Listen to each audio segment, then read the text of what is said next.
Push the start. Yeah. You know what it is. Everything I do it big. Yeah. Screaming that's nothing. When I pulled on the lot, that's nothing. Stuck in my town, when you see me, you know everything. Black and yellow, black and yellow, black and yellow, black and yellow. I put it down from the whip to my diamonds. I'm in black and yellow, black and yellow, black and yellow, black and yellow. Yeah. You know what it is.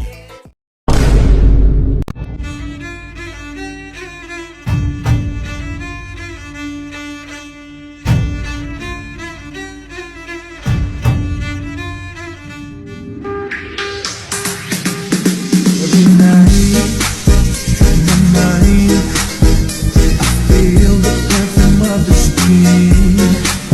Baby, I won't deny you're the lady of my dreams.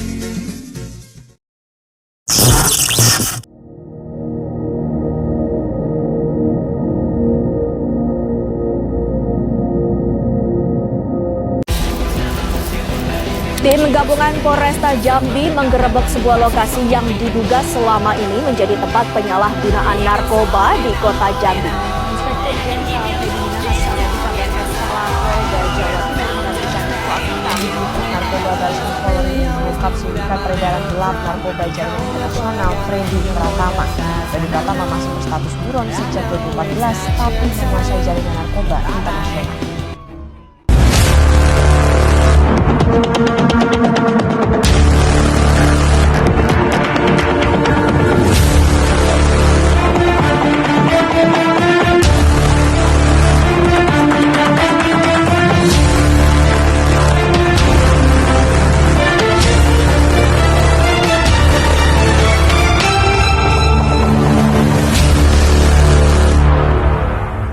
Nah, kita di sini bersama narasumber kita.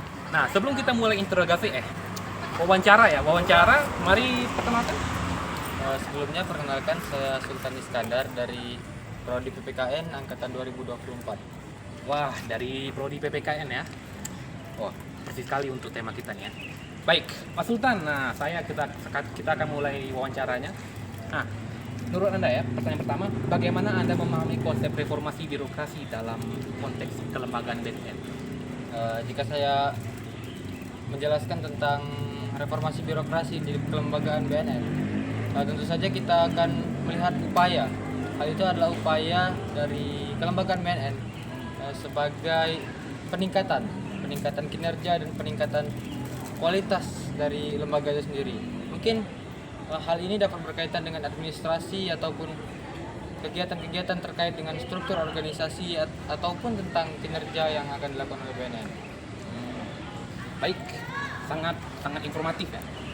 Terima kasih. Selanjutnya yaitu menurut analisa Anda, apa saja kelemahan sistem birokrasi BNN saat ini?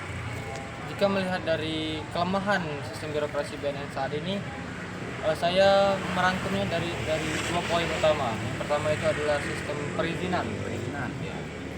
Yang sistem perizinan dalam birokrasi BNN itu terbilang sangat berbelit-belit dalam sistem administrasinya. BNN mungkin akan kehilangan momentum atau suatu kasus itu dapat kehilangan momennya dalam suatu operasi karena terhambat izin-izin ataupun terhambat dengan kegiatan-kegiatan yang berhubungan dengan koordinasi dengan instansi-instansi lainnya, mungkin dari kepolisian atau lainnya. Ya, kita coba berikan aja ya. Ya. Baik, lanjut ya. Kalau yang kedua itu mungkin dalam sistem BNN itu sekarang ini sering ditemukan kasus-kasus penyuapan ataupun kasus kolusi yang berkaitan dengan kerjasama antara BNN dan para orang-orang yang bermain dengan dunia narkotika. Hal ini mungkin sangat mencuat itu di 2019 saat itu ada kasus tentang penyuapan anggota-anggota BNN yang terlibat dalam kasus sindikat narkoba di Aceh. Baik, wah, terima kasih jawabannya ya. Lagi sangat mata ya. Nah, baik. Nah, menurut Anda inovasi apa yang perlu dikembangkan dalam sistem birokrasi BNN? Dalam sistem reformasi BNN, hal yang perlu ditingkatkan atau diinovasikan adalah yang pertama itu adalah dari sistem administrasi ataupun sistem sistem strukturnya. Sistem administrasi BNN saat ini mungkin terlalu sulit untuk dijangkau oleh kalangan masyarakat. Mungkin saat pelaporan ataupun saat mereka penangkapan dalam operasi, hal itu mungkin sulit untuk dijangkau. Nah, mungkin akan harus adanya perubahan-perubahan dalam sistem koordinasi ataupun administrasi, seperti pembuatan mungkin server khusus untuk koordinasi antar instansi dan lainnya. Dan kalau inovasi terkait dengan pencegahan, mungkin BNN harus terus menjalin kerjasama dari lembaga-lembaga sosial, mungkin lembaga-lembaga pendidikan, mungkin bisa dari sekolah, bisa dari perguruan tinggi sebagai bentuk partisipasi lembaga-lembaga tersebut untuk menanggulangi atau mencegah peredaran narkoba. Baik, sangat lagi-lagi ya sangat sarannya sangat bagus ya. Nah, itulah pendapat narasumber kita, Mas Sultan ya, sangat informatif dan sangat membuka mata ya. Nah, baik, kita akan lanjut ke narasumber selanjutnya. Assalamualaikum warahmatullahi wabarakatuh. Shalom, Om Swastiastu, Namo Buddhaya, salam kebajikan untuk kita semua. Saya di sini di bulan Ramadan bersama narasumber saya. Kami akan membahas mengenai BNN. Jadi saya akan menanyakan beberapa pertanyaan kepada Mbak Nori. Oke, saya sudah menyiapkan 4 pertanyaan. Langsung saja ke pertanyaan pertama, yaitu apakah menurut Anda reformasi birokrasi BNN itu sudah menunjukkan progres yang signifikan dalam pemberantasan narkoba? Untuk reformasi birokrasi dari BNN sendiri menurut saya sudah. Mengapa? Karena dalam beberapa laporan kinerja dari 2020 sampai 2024 terakhir sudah menunjukkan target yang bahkan melebihi 166%. Mengapa saya mengatakan seperti itu? Dalam indeks konten BNN yang baru-baru ini sudah dipublikasikan BNN, sudah terdapat 90 target yang mereka tujukan, dan pada akhir tahun 2024 ini sudah terlaksana ataupun terimpact 160 kabupaten kota. Jadi menurut saya itu sudah lebih dari cukup. Oke. Bagaimana pendapat Anda tentang transparansi kinerja BNN saat ini? Untuk kinerja BNN, I have nothing to say. BNN sudah transparansi seperti yang saya bilang tadi, kinerja mereka sudah diupload ke internet. Terus mungkin kalau misalnya pun ada yang lebih dikembangkan dalam sektor pelayanan publik seperti pelaporannya, atau mungkin kan ada tuh contact person BNN yang bisa diberitahu kasus yang begini, cuma aku nggak tahu kasusnya seperti apa, mungkin itu bisa lebih dibenahi lagi. Selanjutnya itu bagaimana sih perguruan tinggi itu dapat berkontribusi dalam mendukung reformasi birokrasi BNN?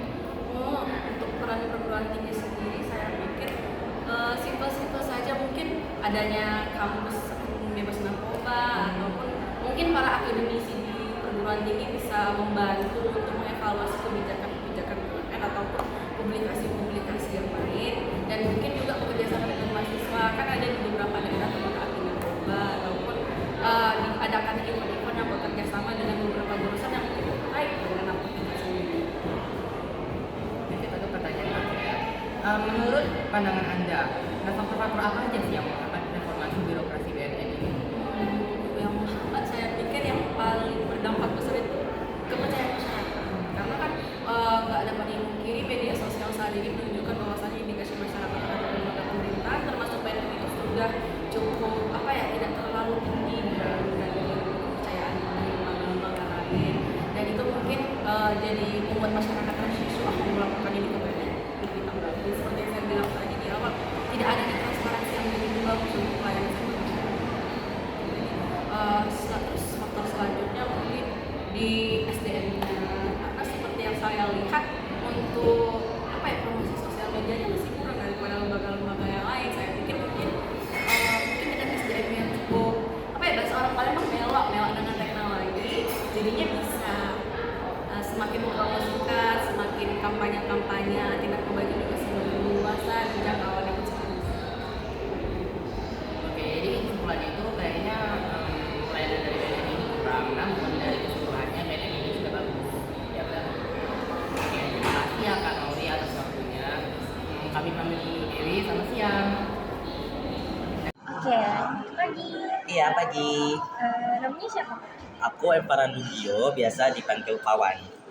Oke, aku Zahra dan Anjani, bahasa dipanggil Lara dari kelompok 5. Nah, di sini aku pengen wawancari kakaknya mengenai terkait reformasi birokrasi BNN nih. Jadi kita mulai aja dari pertanyaan pertama ya. Gimana sih pendapat Kak Pawan tentang transparansi kinerja BNN selama ini, Kak? Kalau BNN ini kan salah satu tujuan dan kerjanya itu kan untuk memberantas penyalahgunaan narkotika dan narkoba ya. Nah itu aku rasa dari apa yang aku baca dan aku dengar dan aku tonton di berita-berita seperti di stasiun-stasiun berita besar gitu, aku rasa ya lumayan transparan sih ya. Soalnya ya kayak nggak ada yang disembunyikan ya dari yang di pemberitaan itu menurut aku sih. Makasih Kak Pawan, boleh lanjut ke pertanyaan kedua ya. Oke. Menurut Kak Pawan, bagaimana sih perguruan tinggi itu dapat berkontribusi dalam mendukung reformasi birokrasi BNN ini, Kak? Di sini kan perguruan tinggi kan salah satunya ada penelitian ya. Nah itu bisa aja kayak membuat penelitian yang di sini kan tujuan BNN itu untuk memberantas narkoba dan dengan berkembangnya mereka narkoba itu jadi lebih mudah terdeteksi dan pemberantasannya juga lebih mudah dilakukan gitu kan. Nah jadi kayak mungkin dari jurusan-jurusan saintek seperti biologi terus farmasi khususnya itu mungkin lebih diberikan pengabdian untuk ke BNN-nya untuk melakukan penelitian agar bisa mendeteksi narkoba dengan lebih baik. Terus juga bisa meningkatkan mungkin seperti jurusan-jurusan yang lebih speak up gitu kayak ikom atau jurusan-jurusan di FISIP kan itu mungkin bisa kayak sosialisasi pemberantasan narkoba gitu aja sih. Mungkin gitu aja. Makasih banget ya Kak. Iya. Atas jawabannya yang sangat kritis. Mungkin segini aja dari kami. Terima kasih. Kak, boleh nanya sesuatu nggak? Boleh.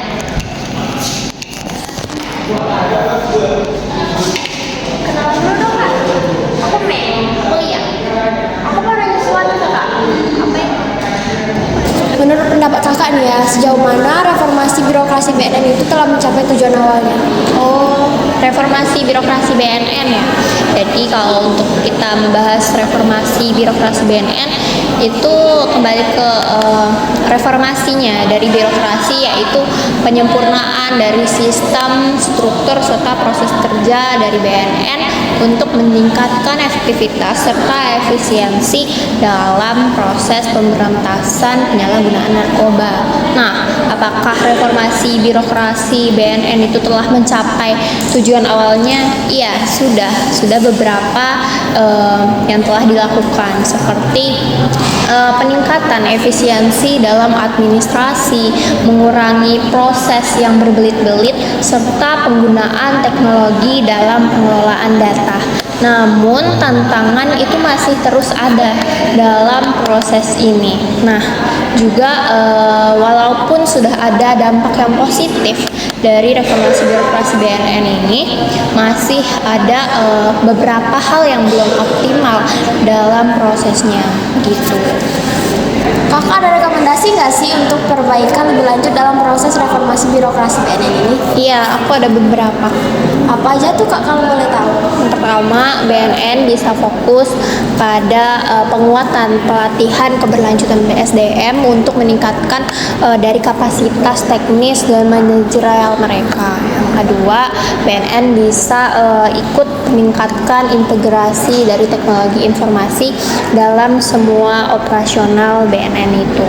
Yang ketiga, BNN harus meningkatkan hubungan antar instansi dengan instansi lain seperti Polri dan Kejaksaan. Dan yang keempat, dalam reformasi birokrasi BNN harus dilakukan evaluasi secara berkala gitu.